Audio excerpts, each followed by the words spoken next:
बड़ा सवाल यह कि अब जबकि अमेरिकी अदालत ने सभी मामलों को क्लब कर दिया है, मिला दिया है, अब इस बात की अब बहुत ही फोकस जांच होने वाली है, संगठित जांच होने वाली है। क्या भारतीय जनता पार्टी अब भी कह सकती है ऑल इज वेल, कुछ गड़बड़ नहीं है? क्या अब भी इसे विदेशी साजिश बताएगी? क्या अब भी वो आरोपों को नजरअंदाज करेगी? याद कीजिए दोस्तों, जब अमेरिकी फेडरल कोर्ट का आरोप पत्र आया था तो उसमें होश उड़ा देने वाले आरोप थे। उसमें यह तक कहा गया था कि गौतम अडानी के जो भतीजे हैं सागर अडानी, वो बाकायदा जितनी रिश्वत दी गई वो सारी जानकारी अपने मोबाइल फोन पर रख रहे थे। यहां तक कि अमेरिकी एजेंसीज को भी रिश्वत देने का प्रयास किया गया। भारत में रिश्वत देनी थी, इसलिए अमेरिकी एजेंसीज को झूठ बोला गया। आरोप यह है और इसीलिए गौतम अडानी के खिलाफ गिरफ्तारी वारंट जारी किया गया है। याद कीजिएगा, जब यह मामला आया था तब मैंने आपके सामने बहुत ही डिटेल्ड रिपोर्ट पेश की थी। दरअसल दोस्तों, दिक्कत क्या है, आपकी और हमारी याददाश्त जो होती है ना, वो बहुत कमजोर होती है। इसीलिए मैं आपके सामने एक बार फिर जो मैंने बहुत ही डिटेल्ड रिपोर्ट की थी वो मैं फिर पेश कर रहा हूं, ताकि आप इस मामले को समझ सकें, इसकी गंभीरता को समझ सकें। गौतम अडानी पर क्या आरोप हैं, गिरफ्तारी वारंट क्यों जारी किया गया है, क्यों इसके तार भारत सरकार से भी जुड़े हुए हैं, एक मिनिस्ट्री जो कि गौतम अडानी की मदद कर रहा था राज्य सरकारों पर दबाव बनाने के लिए। ये सारा खेला क्या था दोस्तों, मैंने आपके सामने पेश किया था। आइए एक बार फिर मेरी वो रिपोर्ट देखते हैं। अडानी पर आरोप है कि रिश्वत के इन पैसों को जुटाने के लिए अमेरिकी विदेशी निवेशकों और बैंकों से झूठ बोला। आरोपियों में अडानी ग्रीन एनर्जी लिमिटेड के अधिकारी और गौतम अडानी के भतीजे सागर और विनीत जैन का नाम शामिल है। रॉयटर्स की रिपोर्ट के मुताबिक गौतम अडानी और सागर अडानी के खिलाफ गिरफ्तारी वारंट जारी किया गया है। प्रोसिक्यूटर्स वारंट को फॉरेन लॉ एनफोर्समेंट एजेंसीज को देने की तैयारी में है। नंबर एक, 2020 से 2024 के बीच अडानी समेत सभी आरोपी भारत सरकार का सोलर एनर्जी कॉन्ट्रैक्ट हासिल करने के लिए भारतीय अधिकारियों को $250 मिलियन की रिश्वत देने को तैयार हुए। इस प्रोजेक्ट से 20 साल में $2 बिलियन से ज्यादा मुनाफे का अनुमान था। आरोप नंबर 2 आपके स्क्रीन पर। अडानी ने स्कीम आगे बढ़ाने के लिए एक भारतीय सरकारी अधिकारी से मुलाकात की, जबकि सागर और विनीत ने स्कीम पर काम करने के लिए कई मीटिंग्स रखी। सिरिल कैबनेस, सौरभ अग्रवाल, दीपक मल्होत्रा, रूपेश अग्रवाल को भी आरोपी बनाया गया है। दोस्तों, और क्या क्या आरोप हैं यह मैं आपको बतलाऊंगा, मगर बार बार गौतम अडानी के भतीजे का नाम आ रहा है जिसका नाम है सागर अडानी। यह है सागर अडानी, और सागर अडानी के बारे में हमारे पास क्या जानकारी है आपके स्क्रीन पर।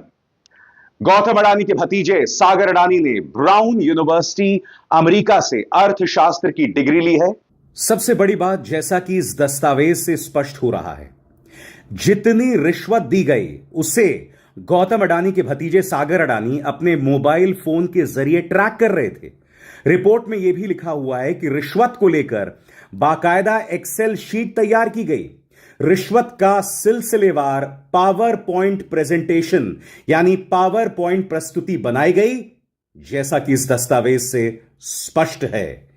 यह हो क्या रहा था? कोर्ट में कहा गया है कि इन चारों ने ब्राइबरी स्कीम में ग्रैंड ज्यूरी, एफबीआई और US securities and exchange commission की जांच रोकने की साजिश रची। इन चारों ने स्कीम से जुड़े ईमेल, मैसेज और एनालिसिस भी मिटाए। यानी कि अमेरिकी एजेंसीज को रिश्वत देने का प्रयास, जो तमाम ईमेल्स थे उससे मिटाया गया। एक जमाने में गौतम अडानी दुनिया के 5 सबसे धनी आदमियों में से एक थे दोस्तों। और यह क्यों हो रहा था? क्योंकि भारत के लिए, उनके लिए खुला खेल फर्रुखाबादी था। गौतम अडानी जो मर्जी चाहते वो कर सकते थे, और उन्हें लग रहा था कि अमेरिका के अंदर भी वहां की एजेंसीज को कथित तौर पर, मैं स्पष्ट कर दूं, यह आरोप लग रहा है अमेरिका की एक अदालत में, वो कथित तौर पर अमेरिकी एजेंसीज के अधिकारियों को भी रिश्वत दे सकते थे। इसके अलावा एक और आरोप आपकी स्क्रीन पर।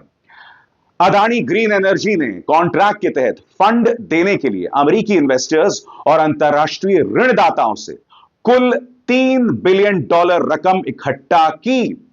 आज कई सवाल पैदा हो रहे हैं दोस्तों। बड़ा प्रश्न, ये तमाम चीजें सेबी से छुपाई गई, मगर सबसे बड़ा सवाल सेबी की जो प्रमुख है माधवी बुच, उनके ताल्लुकात हैं गौतम अडानी के साथ। जाहिर सी बात है सेबी को यह सब पता होगा, मगर सेबी ने फिर भी आंखें मूंद ली होंगी। सबसे बड़ी बात दोस्तों जो इन दो दस्तावेजों से सामने उभर कर आ रही है, भारत का जो ministry of new and renewable energy department है, यह जो मंत्रालय है, उसका इस्तेमाल किया गौतम अडानी ने राज्य सरकारों पर दबाव डालने के लिए। आंध्र प्रदेश सरकार को 2021 में जो पैसे दिए गए उस पर भी गौर करने की जरूरत है। आपकी स्क्रीन पर वो जानकारी जो इन दस्तावेजों से सामने उभर कर आ रही है। अमेरिकी न्याय विभाग द्वारा अडानी एंड कंपनी के खिलाफ दर्ज मामला बहुत ही गंभीर है। इस मामले में आरोप लगाया गया है कि अडानी एंड कंपनी ने solar energy corporation of India limited, जो कि ministry of new and renewable energy के अधीन एक सार्वजनिक उपक्रम है, इसका उपयोग राज्य सरकारों पर दबाव डालने के लिए किया ताकि वे उनकी कंपनी से सोलर पावर खरीदें। यानी कि मोदी सरकार का जो मंत्रालय है उसका इस्तेमाल किया जा रहा था राज्य सरकारों पर दबाव डालने के लिए। तो देखा दोस्तों, दूध का दूध और पानी का पानी। क्या अब भी भारतीय जनता पार्टी यह दावा कर सकती है कि ऑल इज वेल? क्या अब भी यह दावा किया जा सकता है कि कुछ गलत नहीं हुआ है? यहां पर अब मामला धीरे धीरे बढ़ रहा है। भारतीय जनता पार्टी शुतुरमुर्ग की तरह अपनी गर्दन रेत में दफन नहीं कर सकती, यह सोचते हुए कि हम पर कोई खतरा नहीं आ रहा है, देश की साख पर नुकसान पहुंच रहा है। दो चीजें हो रही हैं। एक तरफ गौतम अडानी को बचाने के लिए यह सरकार तमाम हदों को पार कर रही है, और दूसरी तरफ चाहे क्रिसमस हो, ईसाइयों के समारोहों पर हमला होते हैं, क्रिसमस पर हमला होता है, मॉब लिंचिंग्स हो रही हैं। जब इन दोनों खबरों को आप मिलाते हैं, यानी कि एक उद्योगपति को बचाने के लिए सरकार तमाम हदें पार कर रही है, और फिर देश की माइनॉरिटीज की मॉब लिंचिंग हो रही है, उनके धार्मिक समारोहों पर हमला हो रहा है। जब ये दोनों खबरें अंतर्राष्ट्रीय बिरादरी की तरफ जाती हैं, तो सोचिए दोस्तों, इसका देश की साख पर कितना बुरा असर पड़ रहा है। क्या आप और हम इस देश के नागरिक आंख बंद किए इस तमाशे को देखते रहेंगे? आखिर हम एक व्यक्ति के लिए कैसे अपने देश का नुकसान पहुंचा सकते हैं? मैं एक बात स्पष्ट कर दूं, मैंने गौतम अडानी को अब तक अपराधी करार नहीं दिया है, मगर कम से कम मामले की तो जांच हो। बताइए साहब, अमेरिकी अदालत ने आदेश जारी कर दिया। कल्पना कीजिए अगर यह आदेश राहुल गांधी के खिलाफ होता, यानी कि राहुल गांधी की नागरिकता को लेकर ब्रिटेन की कोई अदालत कुछ कहती, तब क्या होता बताइए?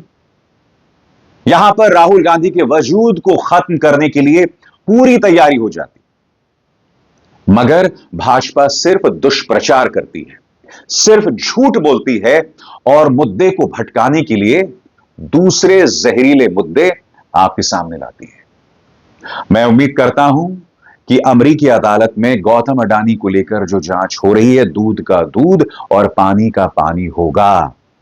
गौतम अडानी अब जांच से बच नहीं सकते। अभिसार शर्मा को दीजिए इजाजत। नमस्कार।